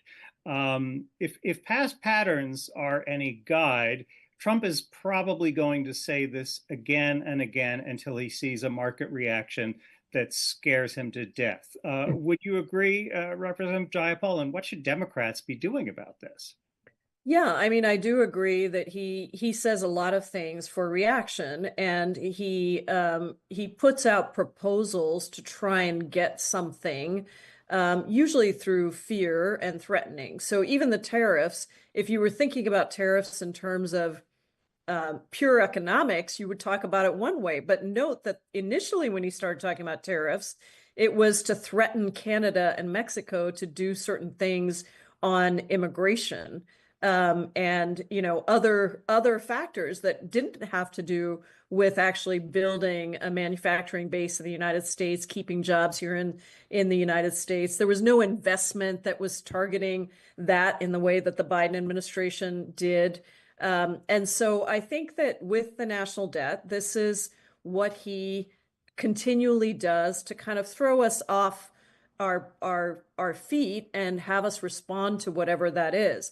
I would say that the real question here is, what are they going to do with the debt ceiling when that comes up? Because they need to, if they put it into the budget resolution, then they're going to have to specify by how much, as Jared well knows. And so, they're trying, originally they weren't going to put it into the budget resolution. Now they're talking about perhaps they will put it into the budget resolution because they know they want us to be forced to raise the debt ceiling so that they can pass these giant tax breaks. And now they're also having to deal with, are they going to extend the tax breaks permanently, or is it going to be for a shorter period of time? Because the fight that you're seeing between Republicans right now, I called it Republicans in ruin, because they are not in line yet. They are, you have the Jody Arringtons on the Budget Committee and the Freedom Caucus folks who are saying we can't increase the deficit by this much. We need to have more spending cuts. But they know that if they get into that level of spending cuts, it's going to hurt their constituents. And then you have Jason Smith saying $4.5 trillion is not enough. That's a good start, I think, was his remark on Jody Arrington's resolution, because he knows it's more like 5.5 to 6, and that's with magic money included. So I think that all of these comments, whether Trump's making comments about the national debt and ignoring the national debt, or whether it's actually about the detail of how we get to any kind of a budget and appropriations bills, this is all about how do they cloak what they are doing, which is really about ripping off working people and poor people across this country and making them pay for the tax breaks. It's like they're going to throw in perhaps a small continuation of a tax break, but I think we have to look at that and say they're going to get gold bars and the American people are going to get breadcrumbs, because 2 weeks of groceries, which is what a $750 tax break might be, 2 or 3 weeks of groceries for a working family, is nothing compared to the yacht that the billionaires are getting. So I think we're going to have to keep drawing those contrasts very clearly so that people understand they are taking, just as you said, Timothy, they are taking from the poor and working class and giving to the rich. Huge, giant transfer of wealth. Well, let's talk about rich people for a second. Let's talk about the bond market. I know as a good liberal, I'm not supposed to care about the bond market, but the bond market has been very nervous lately about deficits. Over the past year, it started under President Biden. It's continued under President Trump.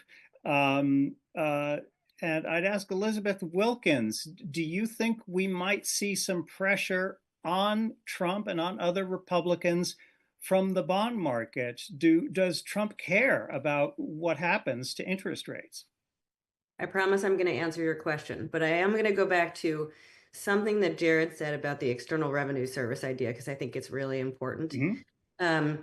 When we think, if we take this idea seriously, that we're going to raise some significant portion of our national funds from external rather than internal sources, I think we lose two things. One, to create an inclusive and dynamic and equitable economy, we need significant investments that are not going to come from the revenue raised by an external revenue service.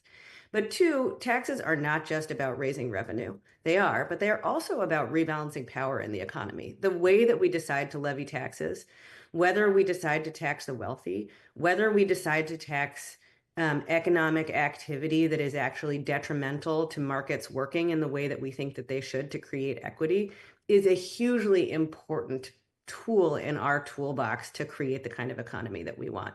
So when I hear the administration talking about an external revenue service, I don't just hear an interest in a policy around tariffs, which I agree with Jared. There are times when we actually think tariffs are a useful tool for creating the economy that we want. But I also hear a long-term disinvestment in the kinds of things that we know we need to create an economy for low and moderate income Americans to participate. And also, we see an abandonment of a tool that is incredibly important to rebalance that power and make things more equitable. So I want to make sure that we have on the table not just the ways in which this tax bill will do the wrong things, but how we are leaving on the table taxes as an extraordinarily important tool of economic policy, the way that we should see it. Now, just to your point, this is a fascinating thing that I think we are seeing in economic policy with this administration generally. We're seeing like trying some stuff, throwing some stuff out there, saying some things, seeing what the reaction is, and then honestly, sometimes wildly pulling back, right? This is what we saw with the Mexico and Canada tariffs. That was the quickest turnaround on a tariff policy that I've ever seen. And that is in part because I do think that this is an administration that is very sensitive to certain types of reaction from a Wall Street crowd, frankly. That's the echo chamber that is of interest to them. So to the degree that we are in an odd way looking for sources of guardrails for what this administration might do, as odd as this might sound, market reactions might be one of the few things that actually help keep the administration in check. It doesn't give me a great amount of solace, but I do think it's there. And I do also think, I think as we watch some of these policies come out fast and furious, it feels a little bit like an onslaught, and it feels as though, it feels very coordinated. It feels like we might be scrambling to respond. And sometimes we can forget these moments where the administration actually tries something, realizes there's a bad reaction on the part of people that they actually care about, and pulls back very quickly. Again, we saw that with some of the tariffs. We saw that with the OMB memo stopping spending. We actually are seeing a sort of a shock and awe tactic that isn't, I think, nearly sometimes as thoughtful and coordinated as we think it is. It is actually sometimes chaos and unintended chaos that can backfire. Jared, do you have any thoughts on this as well? Many. So first of all, you said, I know it's not cool to care about the bond market or something like that, but I think it is cool. And I think we should care about it a ton for a number of reasons. First of all, Elizabeth is 100% correct. One of the reasons the Mexican and Canadian tariffs were delayed was because the market opened down 650 points that day.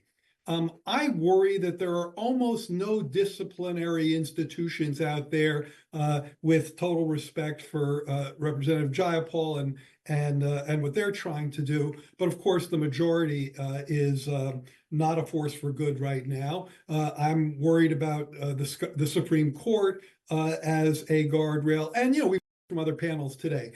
I don't think this is an unfamiliar concern.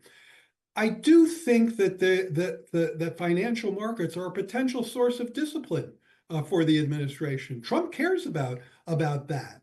And so you're absolutely right. The bond markets are raising a big fat eyebrow at the extent to which our fiscal path is not sustainable. We tried to help make it more sustainable. We weren't able to legislate very significant and progressive tax increases, along with some robust spending cuts. And as the representative pointed out, this is going to get way worse before it gets better. And I do think the markets will react badly. Now, here's the other thing. Look, we're carrying a debt load that's 100% of our economy, debt held by the public. So we're talking about, something like $29 trillion in debt held by the public. Now, you know me, Tim, and the other folks here. I've never been a deficit hawk or someone who has been, unduly concerned about deficits, but at some point, sustainability actually becomes important. And when I say the bond market is raising an eyebrow, I actually think that that destination, wherever it is closer than it's been. So we have to be mindful of the bond market because, and it's a global market. That's how we finance our debt. And if the thing to look for, Tim, I'm sure you've looked at this yourself, the thing to look for is whether interest rates are going up, especially this part of the interest rate that they call the term premium, which is the part of the interest rate that represents an extra return that creditors ask for, that people lending to the government want to get if they get a little nervous about the fiscal outlook, the fiscal path. And so we are seeing some upward pressure on rates. It's a source that can discipline the administration. I know we're short for time. I want to just say one other thing, and this is about the debt ceiling. So this is probably not what Representative Jayapal may exactly want to hear, and whatever direction she wants to go, that's the direction I want to go too on this. But I just want to suggest that if they're having been in government and having seen the terrible destruction by threats of people who have no regard for this country's economy, the threats to default, to weaponize the debt ceiling as people have done, is unconscionable and pretty horrible. So if there's an opportunity in here somewhere to get rid of the debt ceiling, frankly, I would jump at it. Yeah, I'll Timothy, I have to, this is an important conversation. I agree. And as you know, I think, Jared, I've been in favor of that for some time.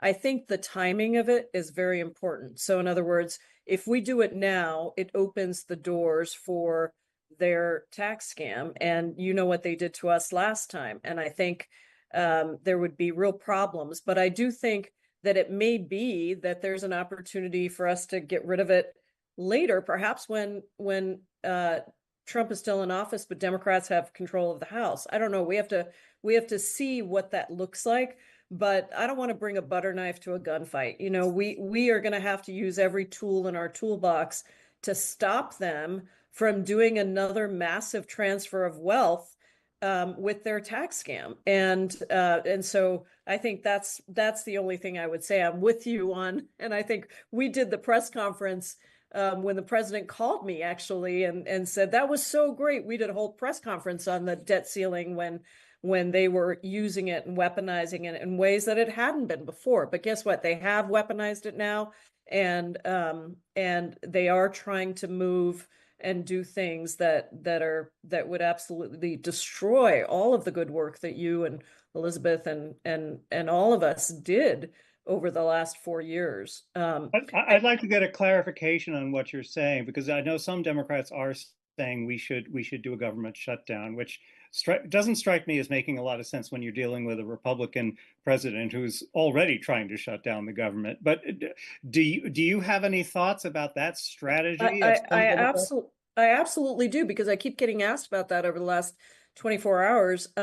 Look, we do not have the power to shut down the government. We are in the minority. There is no such thing as Democrats shutting down the government, because we are the minority. Republicans have the House, the Senate, and the White House. So if the government shuts down because they can't get all of their party to agree on some terrible proposal that they have, then that's on them. That's not on Democrats. And so I just want to be very clear that we can't shut down the government. That is Republicans who own that completely. They have all three branches of Congress and the White House, and they have to govern and they have to do it. We can't be complicit in moving forward something that is stripping Americans of critical benefits and services and participating in the transfer of wealth. But we're not shutting down the government, because guess what? We're the minority. So you're basically saying that they can't count on Democrats to bail them out with their fiscal hawks. That's right. I mean, they're going to have to be able to bring their party together to move their bad ideas. Democrats are not going to go along with their bad ideas. Now, if they really want to, last time it was different, right? Because we had the White House and we had the Senate. So it was a little bit more complicated for us. But this time around, there's no reason that if they want to actually work with us and put together something that we could agree to, that's a totally different thing. But what they're trying to move right now, their entire agenda is bad for working people. It is bad for America. It is bad for every aspect of our lives, and we can't be complicit and try to move that. Okay, well, on that note, we're going to wrap up. I think this has been a really enlightening conversation, and I thank the three of you for participating. And so we are going to move on now to the next panel. Thank you. Good night, everybody. Please give us a moment as we transition to our next panel. We'll be right back.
Our next session, Bad Business, Corporate Complicity in the Climate Crisis, is moderated by Director for Public Citizens Climate Accountability Project, Aaron Ruggenberg. Well, hello. My name is Aaron Regenberg. I'm the director of the Climate Accountability Project for Public Citizen, where we're fighting to hold big oil companies accountable for their climate crimes. And it is my pleasure to be here tonight to introduce Bob Musil. Bob is the president and CEO of the Rachel Carson Council, the environmental organization that Rachel Carson asked her friends and colleagues to start as she was dying of breast cancer while writing Silent Spring. Over the course of Bob's career, he has also served as the longtime CEO of Physicians for Social Responsibility and has led campaigns against nuclear weapons, wars in the Persian Gulf and Iraq, gun violence, industrial agriculture, toxic chemicals, global warming, and of course, government and corporate responsibility for these interconnected harms to people and the environment. It's great to see you, Bob. Well, thank you very much, Aaron, and thank you for the work you've been doing with Public Citizen and the wonderful lawsuits that you're carrying out. And if you're just joining us at this hour, I want to repeat something that when we began this wonderful program, New Republic editor Michael Tomasky said that he wished and was sorry that we are not live and that we are, each of us, in little Zoom boxes. And I want to emphasize that we are not alone. And part of what I want to talk about with you is this idea that all of us, there would have been hundreds of people in the room in the Performing Arts Center. There are now thousands of you watching us, streaming, and many more as this will circulate through the ethosphere. And so I want each person to consider the fact that it's not just 12 panelists, a couple of Congress people, a wonderful editor like Michael Tomasky, that we are the people, and that had you tuned in earlier, or if you were watching, you would have seen Representative Bennie Thompson give the keynote address. It was incredibly powerful because what Bennie Thompson said, being the representative from Mississippi, is that although the government is currently in the hands of Trump and his minions, that although we have an executive branch the legislative branch, the judicial branch, that we know that even in the Constitution and that as a nation, it is we the people who are in charge. We created the Constitution, created the government, and it is up to us to actually do something about this crisis. And so you don't have to be an economic expert. You don't have to be a member of Congress. You don't have to be one of these panelists. I want to talk with you about what it is that we can do, that we can stand up, that we can fight back. And people are already doing that. We just heard Representative Jayapal quoting the shift that is already beginning, which people are beginning to understand, that the president, surprise, has been lying that he's going to help working people, that he's going to lower prices, that he's going to fix everything, he's going to make a deal. That is now filtering around the nation in every facet. And that is something I think should give us real hope. I wanted to also just add a little bit, Aaron and I are here talking about corporate complicity in the climate crisis. I think what we need to understand is that all of our crises are interconnected now. And thank you in that nice introduction. In my perhaps overlong career, working against wars and against gun violence, against nuclear weapons, against industrial farms and toxic chemicals, these are things that are all connected, and now every aspect of civil society is concerned about them. And that is something that we can find great strength in. But also, we are talking about the climate crisis. And I want to remind you that among the many ills we've been hearing about that the new president is up to, it's well known that he believes that global climate change, which President Biden called an existential threat to our existence, that the president thinks it's a hoax. Pull out of the Paris agreements, destroy the EPA, carry out acts that will threaten the entire planet as well as the people on it. And so we need to think about corporate complicity backed by Trump, who would like to get rid of any government brakes on this, in the climate crisis, as well as the economic crisis, the religious freedom crisis, the women's rights crisis. It's all a crisis. But I think that there is something that we can all do together. Well, that was very well said and so important. I'm wondering, Bob, if you can share a bit about how an environmental organization like the Rachel Carson Council is taking on corporate complicity in the climate crisis right now. Well, there are a number of ways, but again, I just want to remind people. I know from speaking around the country and college campuses and elsewhere for many, many years, people are no longer terribly aware of Rachel Carson, who wrote Silent Spring. It was an attack on corporations that were spraying chemicals, DDT and others, mindlessly around the country, which was killing birds and fish and bugs and harming people. And that was the great strength of that book, that it caught people's attention that this affects me.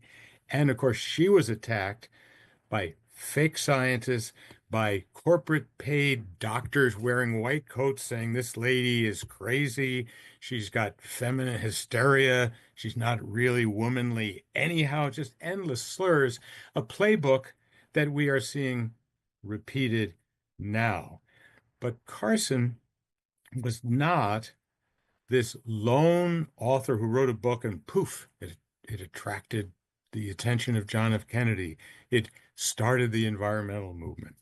The truth is that she was highly political, was deeply engaged in politics and science, and saw the need to put them together so that, excuse me,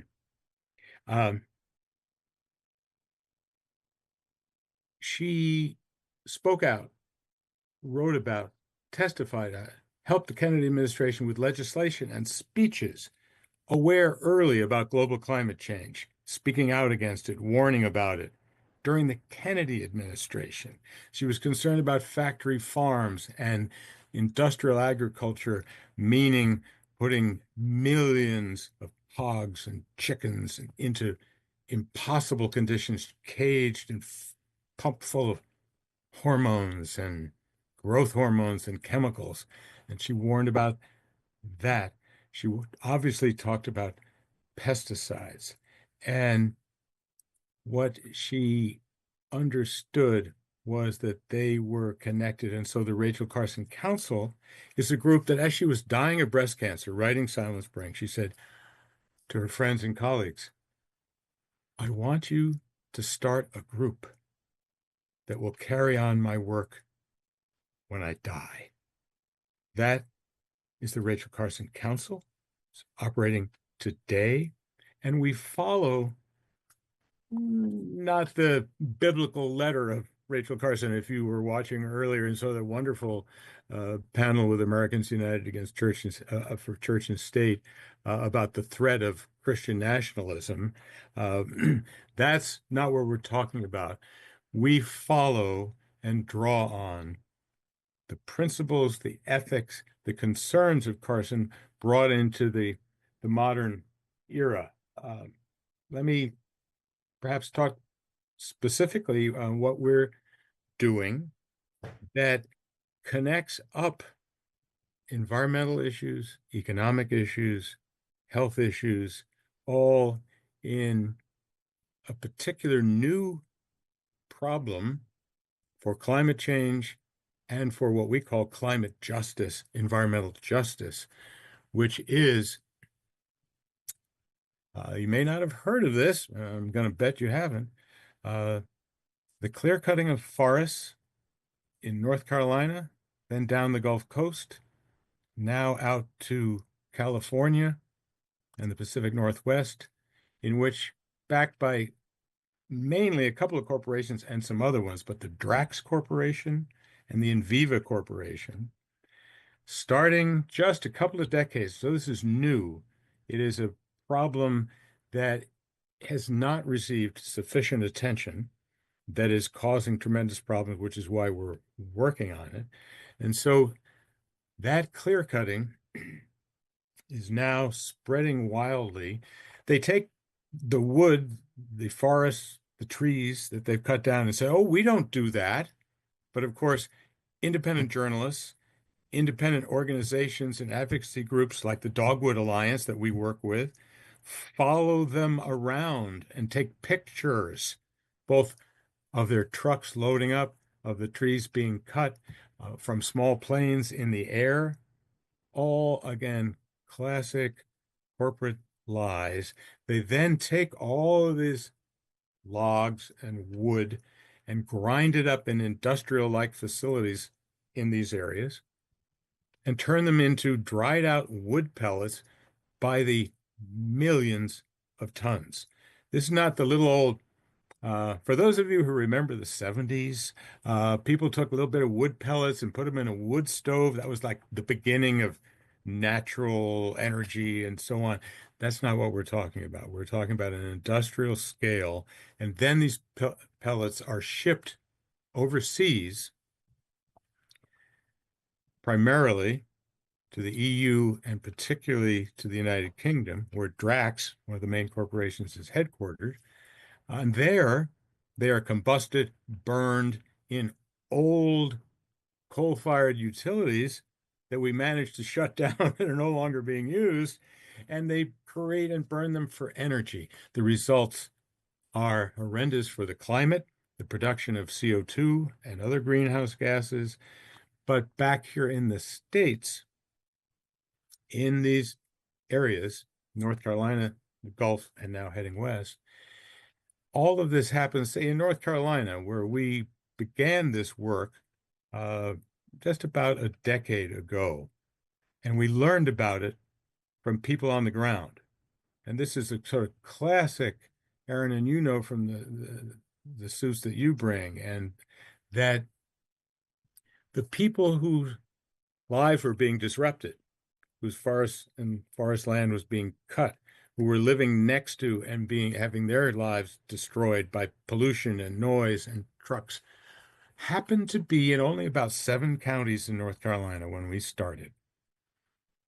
It doesn't take a rocket scientist to figure out that those counties are amongst the poorest, most heavily populated by African Americans and other underrepresented people, Latinos, indigenous folks, and they are the ones who first began to fight back, to look for allies and say, we need people who can support us, who may have some access to power that we don't, or know people they can talk to. And that is how we stepped up, and that's how we got involved. And that's the main project that we're working on right now around corporate complicity. That's such inspiring work. And I think it's worth, as you noted, it's worth really underlining that it is the same playbook again and again, right? Whether it's Philip Morris or ExxonMobil or Drax, right? The strategy is to use disinformation to essentially defraud the public, right? Suppress alternatives and lock us into lethal climate disasters that these corporations knew were coming, right? That there's a concept in the law for when someone consciously disregards a substantial risk of causing harm to another person. That's criminal recklessness. And that's what we at Public Citizen mean when we say climate losses aren't just tragedies, these are crimes. Yeah. Aaron, when you talk about personal harms or harms to people and so on, I'm not an attorney, but I learned about corporate influence on this following legislative battles in North Carolina, where the Rachel Carson Council of course, I have to say rachelcarsonCouncil.org, www.rachelcarsonCouncil.org. Please sign up. But we were working on the problem of factory farms in North Carolina where there are about 10 million hogs held in captivity who can't move around, and they are owned by the Smithfield Corporation. And that in turn, Smithfield is owned by a Chinese holding company called the WH Group. They bought up all of the CAFOs and Smithfield stuff because they found it was cheaper and more economical and easier to produce the stuff over here and not screw up back in China. But so the people I mentioned on the ground, in the communities, were the ones who were first fighting this. And we worked with a woman now deceased. She's lived a long life battling these folks, named Elsie Herring in North Carolina. And she and others brought nuisance suits because their livelihood, their homes, their ability to even just keep the windows open were all being harmed living right next to these CAFOs. And so North Carolina.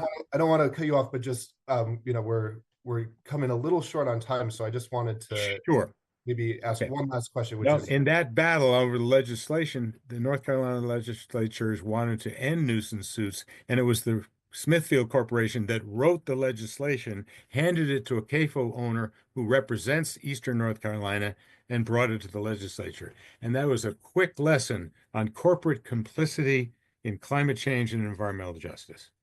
Absolutely. And Bob, you're talking about this work. You've been at this kind of work for a long time.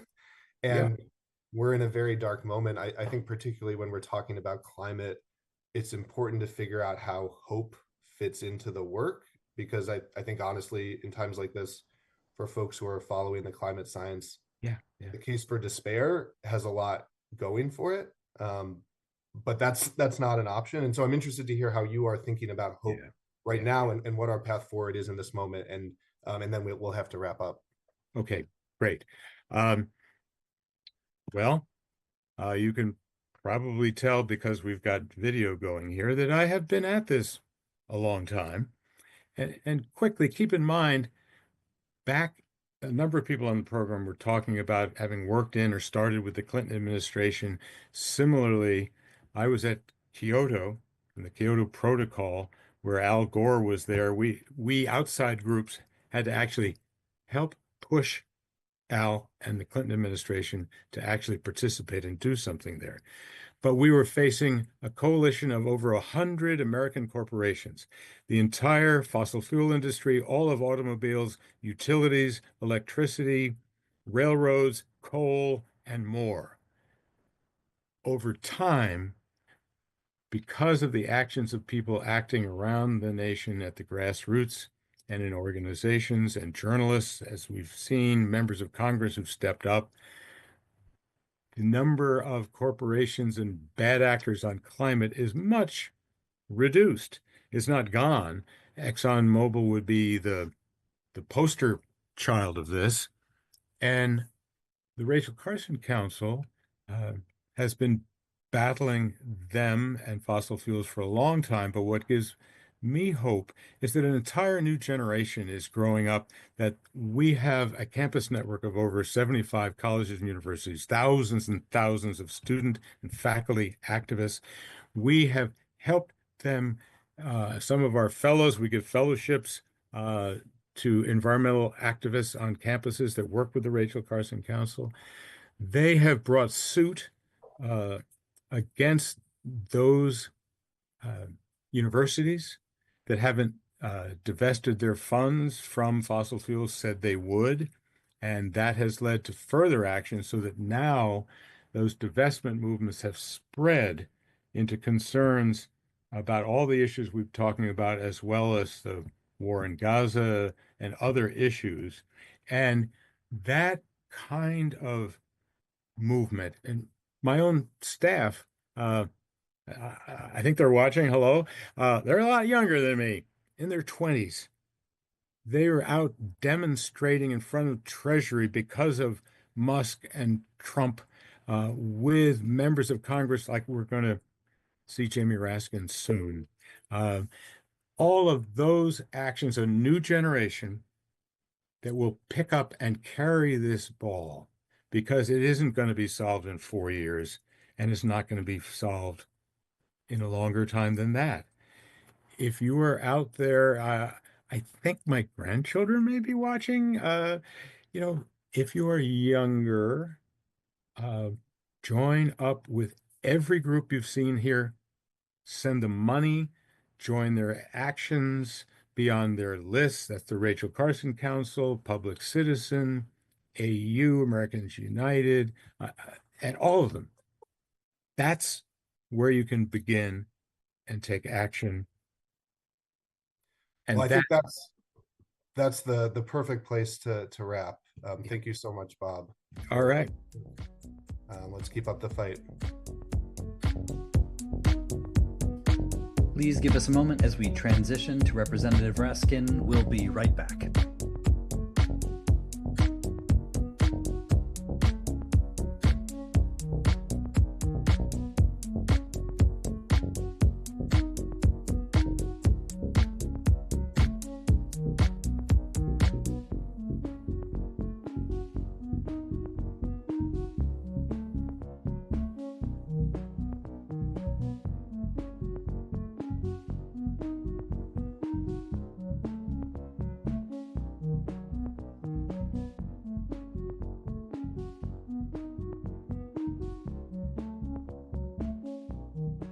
Hey, everybody, it's Congressman Jamie Raskin from Maryland's beautiful 8th Congressional District. And I've been able to tune in episodically throughout all of the deliberations this evening. I was asked by Mike Tomasky just to give everybody a send-off, and it is going to be a brief send-off because, forgive me, but I thought I was going to be finishing up at 8:30, and I have another event I need to start at 8:45. So I'm just going to give you a few thoughts before we go, and I'm sure everybody is already charged up and inspired by the terrific conversations that just took place. I was reflecting as I was listening to the last round that to get through a moment like this, it's positive to follow the advice of Spinoza, who said, always take the view from eternity. And so I think we've got to view ourselves in a much larger historical panorama in order to have some sense of equipoise about the nightmare we're living through. And let's start with the very biggest perspective we could get on it. The Big Bang took place 13.5 billion years ago, and our Earth came into existence 4.5 billion years ago.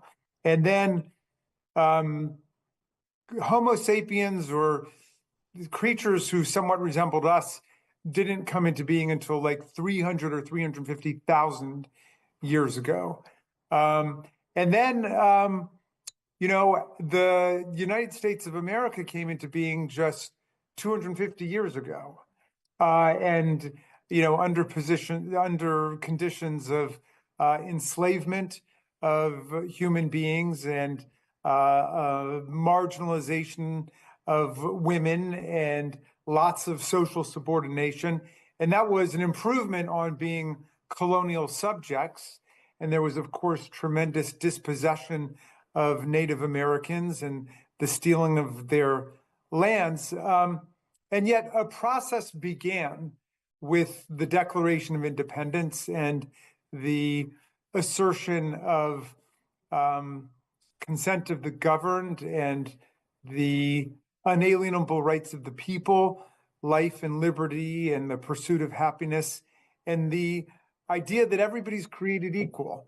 And so as flawed and as deformed as the social conditions were, including those involving Thomas Jefferson, who wrote those beautiful words and yet was himself deeply compromised and complicit by the system of slavery, those ideas were proclaimed and started something tremendously valuable in the history of this species, because up until then, most everybody had always lived under kings and queens and emperors and czars and officially established churches. And the Enlightenment revolutionaries, led by people like Tom Paine and Ben Franklin and Jefferson and Adams, were suggesting that society could be organized on a different principle. And, Tom Paine got here in 1774 and fell in love with the promise of America. He said, if this land lives up to its ideals, it could become, he said, an asylum to humanity.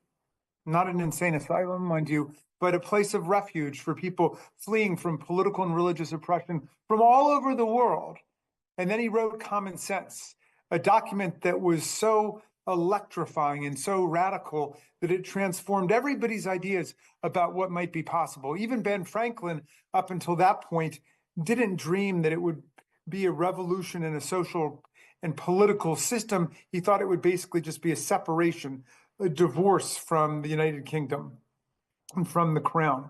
And so Tom Paine initiated a completely different conception. And then he wrote Common Sense, which was the pamphlet that ignited the American Revolution.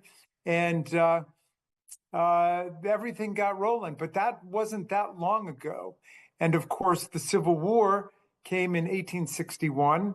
And then we finally overthrew slavery, at least in the de jure juridical sense. But of course, after the Reconstruction period collapsed and was killed by the restoration of racist white supremacist politics, we lapsed back into all of those social patterns with systems of quasi-slavery emerging in the South, and the Supreme Court basically carving the heart out of the meaning of the 14th Amendment for a long time. And then the system of legalized apartheid, Jim Crow, lasted until 1954. So we got rid of that only about 75 years ago. The Voting Rights Act came in 1965. That was, 60 years ago. And we've lived through such a tremendous backlash against all of that. We saw in 2013, the Supreme Court dismantling the Voting Rights Act in Shelby County versus Holder, cutting the heart out of the judicial pre-clearance mechanism before the covered jurisdictions that had discriminated would have to go to court, to federal court or the Department of Justice to get cleared. And that was cut out of it by saying that the coverage formula was out of date. And so much of our civil rights law was eviscerated by the Supreme Court.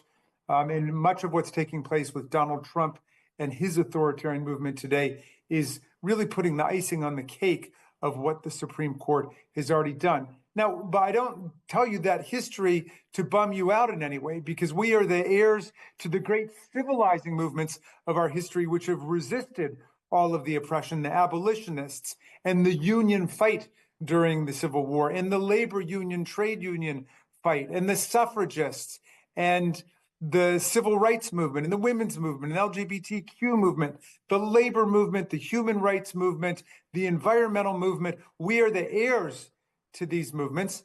But let us never forget that for most of human history, up until the revolution, and then all the way through up until today, all over the world, most people have lived under conditions of tremendous authoritarianism, with monarchs and kings and dictators like Vladimir Putin and Kim Jong-un and Xi and Donald Trump. That's been the fate of humanity. So democracy has always been the exception.